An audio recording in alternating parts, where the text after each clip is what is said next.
The Ramban says that based on the simple reading of these psukim, it would seem that Moshe Rabeinu was a fugitive. Vayivrach Moshe mipnei Paroi, and where did he run to? He made a beeline to Midian. Vayeshev be'eretz Midian. Vayeshev ala be'er, he goes straight to there. Rashi says he learned from Yaakov, and over there he meets the daughters of Reuel, daughters of Yisrael, and in a very short period of time, he marries Tzipora, who's one of the 7 daughters of Yisrael, Vateled ben, Vayikra Shmoi Gershon. Right?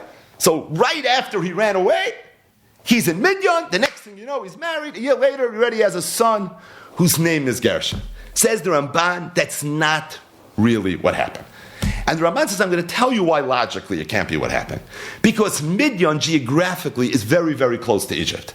And if Moshe Rabeinu felt that his life was at risk, and it's for that reason he had to run away, you're not going to run to the neighboring city. It doesn't make any sense.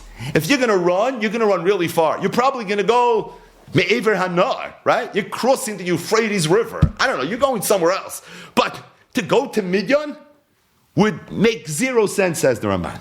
So the Ramban says, I believe that these 2 stories of Vayivrach Moshe and Vayeshev be'eretz Midian, even though they're toich kedei dibur in the Torah, they're mentioned in the same pasuk, they happened years and years and years and years apart. As a matter of fact, you ready for this? You know how many years apart, says the Ramban, they happen? In my best guess, approximately 60 years. And he says, I'll tell you why. Because how old was Moshe Rabeinu when he ran away? So the Ramban says, I'm not sure. Maybe he was 12. He says, for sure not older than 20, right? He's a teenager, right? That's basically what he is. He's a teenager.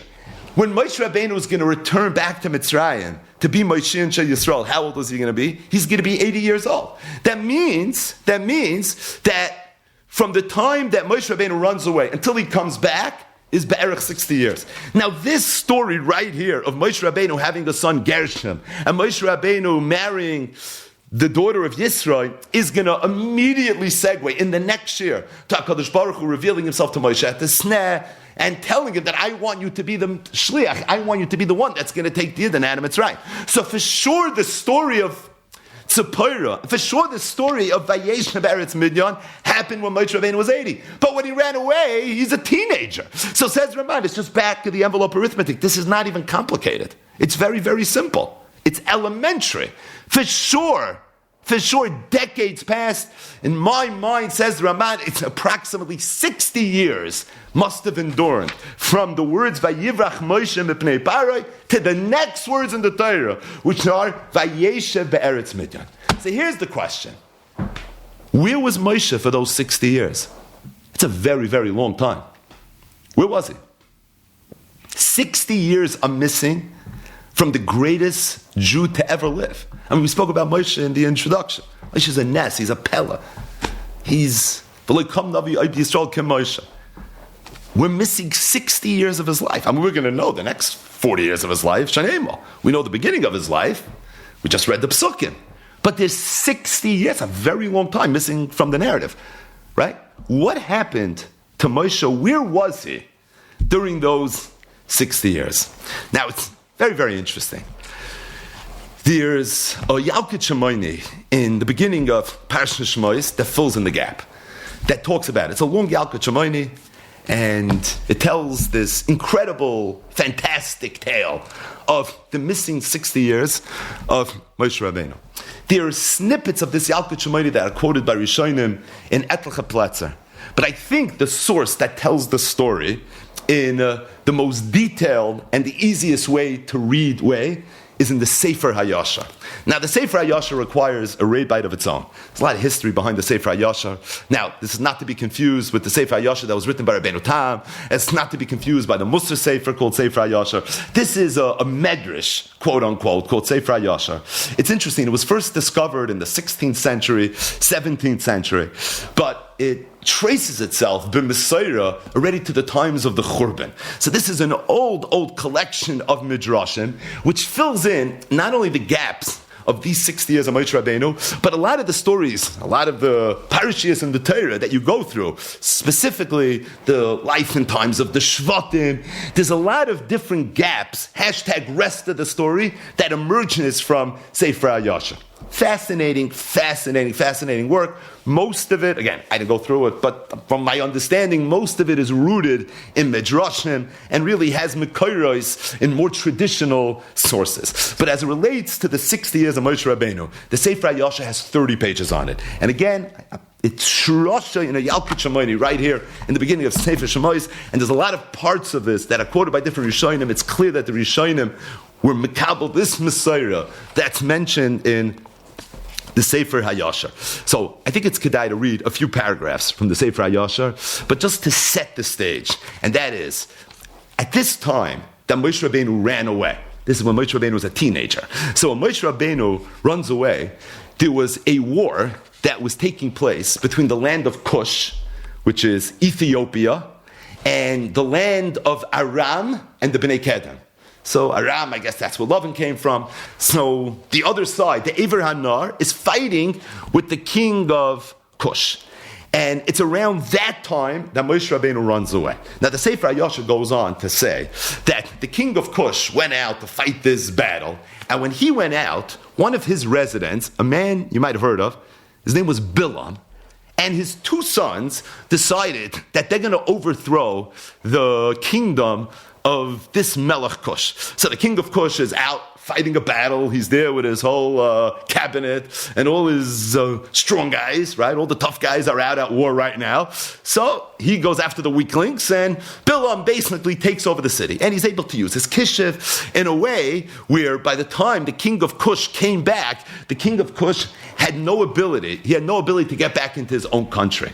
So right now, the country, Cush, is somewhat fortified, and it's being controlled by you. It's being controlled by none other than Bilam, one of the great nemesis of Klal Yisrael, and his two sons. It's at that time that Moshe Rabeinu enters the picture. Pasuk. The Medrash says, it was at that time, when this war and this siege was taking place on the land of Cush, Moshe Rabeinu ran away from Mitzrayim, from Parei, because Parei had wanted to kill him, because he killed the Mitzri. So the Medrash gives us an exact date. Moshe Rabeinu was 18 years old at the time.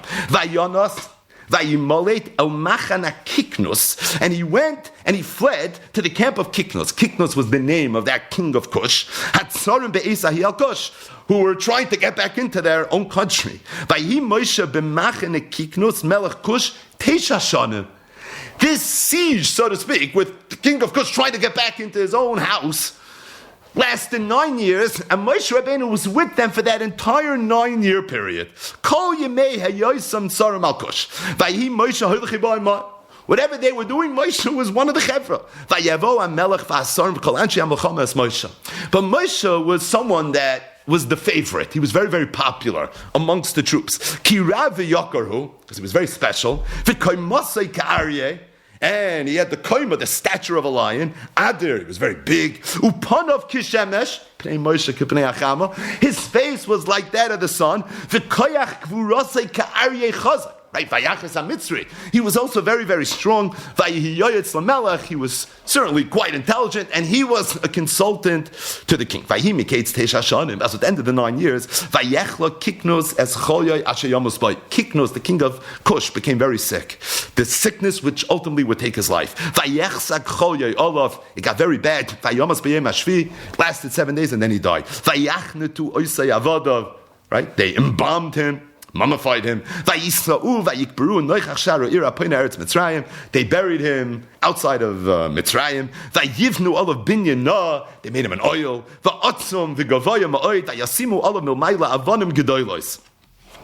Etc., etc. It was after the death of Kiknos, the king of Cush.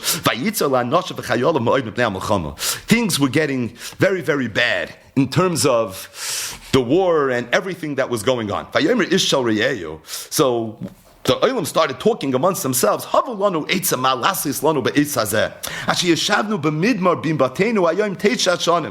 It's already 9 years that have passed. This has been going on for a very, very long time. We need to come up with an idea. So they said, you're right.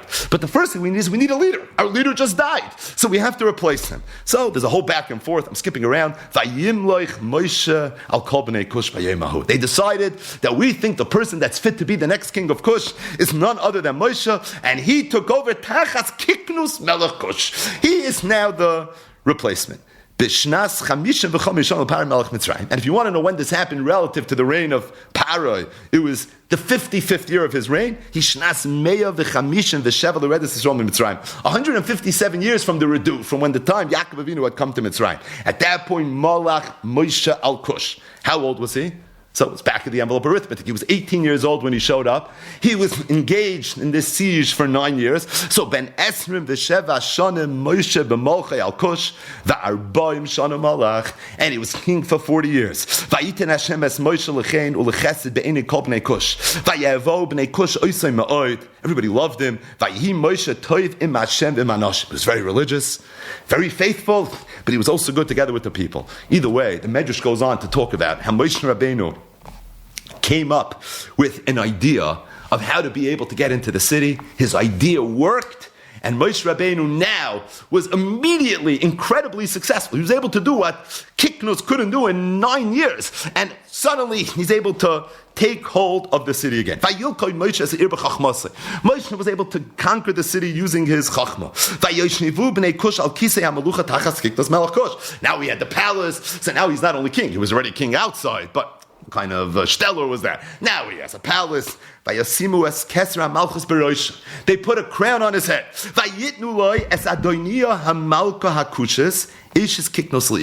And they gave him a wife.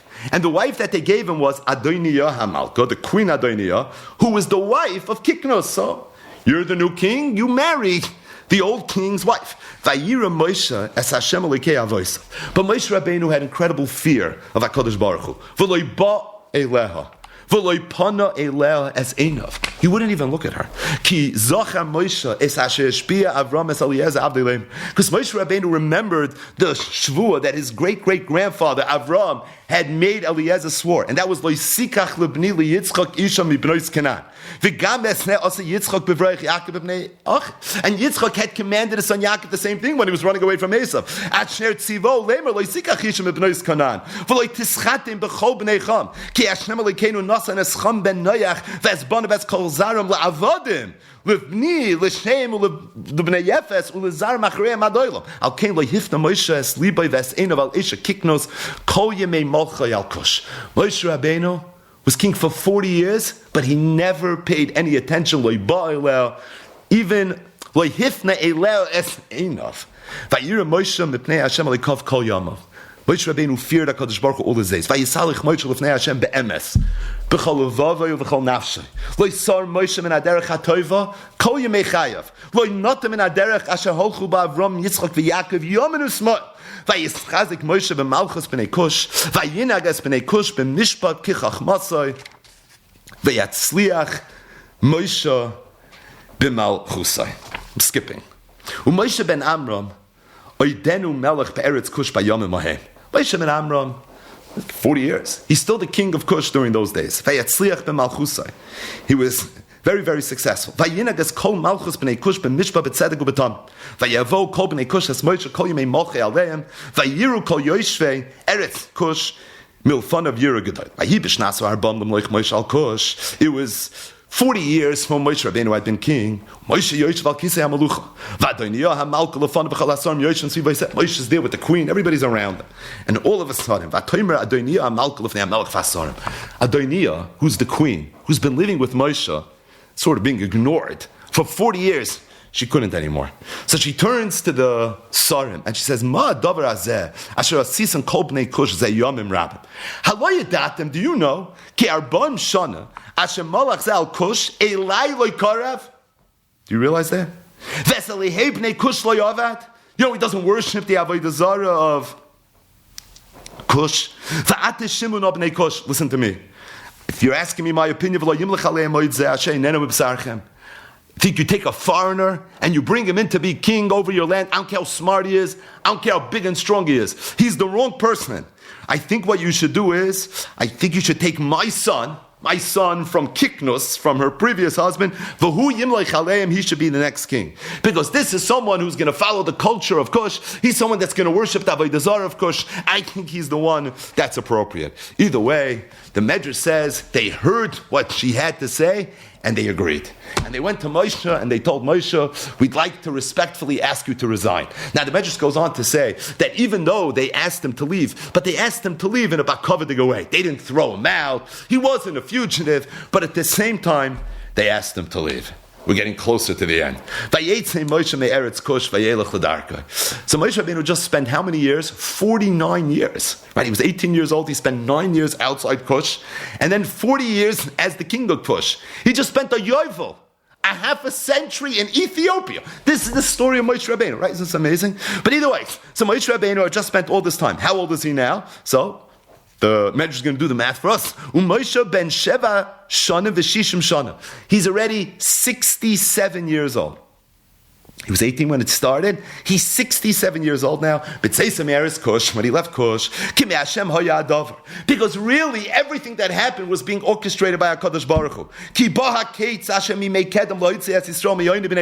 Because it was getting closer to the end. It was getting closer to the time where Moshe Rabeinu was going to be the Melech, not of Kush, but the Melech of Am Yisrael, where he was going to be able to now go ahead and fulfill his shlichus. But either way, he has to go now and he has to leave. So Moshe Rabeinu goes, and you know where he goes? Vayeshev be'eretz Midyan. He goes to the land of Midyan. Vayeshev ala be'er, and he settles by the be'er. And when he's sitting by the be'er, Ulokoyim Midyan sheva banois, vatavoyna, vatidlena, vatmalena sarahatan lahashkes seinavim, vayavoyoroi, vayogarshum, and they come home early, and he says, what are you doing here? Vataymarni ish mitzri etzilonu miyad arayim. So Reuel Yisro says, oh, I want to meet this guy. See, he comes and they break bread. But how do we have it in the psukim? The next thing that Yisro says is, oh wow, you're a handsome guy, I have 7 daughters. No. Says the Medrash, that's not what happened. As a matter of fact, we're missing 10 years of narrative. You know what really happened? Moshe Rabeinu shows up and he meets Reuel and he says, so tell me, who are you? So he says, oh me? I was just the king of Cush for 40 years. He says, so what are you doing here? I was kindly asked to leave. You were kindly asked to leave? That's not the way. You ever read Josephus? It's not the way it usually works. What do you mean you were kindly asked? No, I'm telling you. I was fine. They sent me out in a very, very nice way. I had a good run, but whatever. You know, it's a ganze meise. You don't have to know all the details. Reuel was too smart. He was very, very suspicious. Something is not adding up over here. He said, I have a feeling this person is a political fugitive right now. There's no way he was kindly asked to leave. And I have no doubt they tried killing this person. It has to be. So he said, I'm going to score some major political points right now. He tells Moshe, come with me to the basement. He starts walking down to the basement, right? It's a little cold, it's a little dark. Watch his step. The next thing he knows, he locks him up and he incarcerates him. And Reuel goes running back to Cush and he says, you're not going to believe it. That king of yours, I got him. I nailed him. The bottom line is, we're missing some gaps here, but Reuel, Yisro, kept Moshe in that cell for 10 years. He just left him there. Now, says the Medrash, Tzipora had seen Moshe. And Tzipora liked Moshe. So Tzipora every single day would go and she would sneak, literally behind her father's back. And she would go, she would give him something to eat. She would give him something to drink. She would nurture him. She would take care of him. Unbeknownst to her father. At the end of 10 years, they're sitting around, at the dinner table, Yisro and his daughters, I guess a couple of Adams maybe, and they're all around. He says, I wonder whatever happened with that guy that's, he's living in the basement. I haven't heard from him in a long time. He says, why don't we go find out? He says, he must be dead, but he must have died 9.5 years ago. I mean, there's no way he's alive. No one's fed him. He says, let's go, let's see. So they go downstairs and they take a look, and Moshe Rabeinu is Gibar Kari. Pnei Moshe is K'pnei Achama. And you can imagine the avodah of Moshe during those years. And they see Moshe Rabeinu, and Moshe Rabeinu is as strong as he's ever been. And when Reuel saw that, he was very, very taken aback. He says, oh boy, this is an Israeli Kim, right? This is a scary, scary man. See, immediately takes Moshe out, invites him upstairs. Then, Medrash tells a whole nother story, allows him to marry Tzipora. I mean, this is someone I want as an Edom. He was able to survive 10 years without any food. Moshe Rabeinu becomes the Edom of Yisrael. He becomes his shepherd. And that really segues into the next part of Moshe Rabeinu's life, where HaKadosh Baruch Hu is going to reveal himself to him at the sneh, and he's going to become Moshiach Shel Yisrael. Either way, as they say, and now you know the rest of the story. That is the story of Moshe. This nest, this pillow, which the Torah tells us in such a short, curt language. But this medrash, there's a Messiah on. There's a real Messiah on this medrash. By the way, just to end with something so fascinating, and that is that, we always talk about the Rashbam's Pirush al Torah of Pshutei Shal Mikra. The pasuk says in Parshas Ba'aloischa that Miriam spoke Lashon Hara about Moshe. What was the Lashon Hara? Ki isha kushes lakach. Miriam tells Aharon, do you know our brother Moshe? He married a Isha Kushas, and everybody struggles to understand. What does he mean he married a Isha Kushas? Rashi says that he married someone that was as beautiful as a Kushas is Kushi, right? That's what Rashi says in Chumash. What does it mean, Ki Isha Kushas Lakach? Says the Rashbam, because we have a Messiah that Moshe Rabeinu was a king in Kush. And she told Aharon, I never knew this. I didn't realize Moshe Rabeinu was married to this Ethiopian woman, to one of the Bnei Cham. You have what's going on over here? Ki'isha kushas lakach. That was the Lashon Hara. I just heard 40 years. Now the Rashbam says, V'hila yada. She didn't know the rest of the story. Shahulay ba'aleh. V'lay hifnei ne'eleh. It's something that she didn't know. But that was the Lashon Hara. The Ki'isha kushas lakach of Parshas Ba'aloischa is dafka this story. But either way, this is the story of Moshe Rabeinu.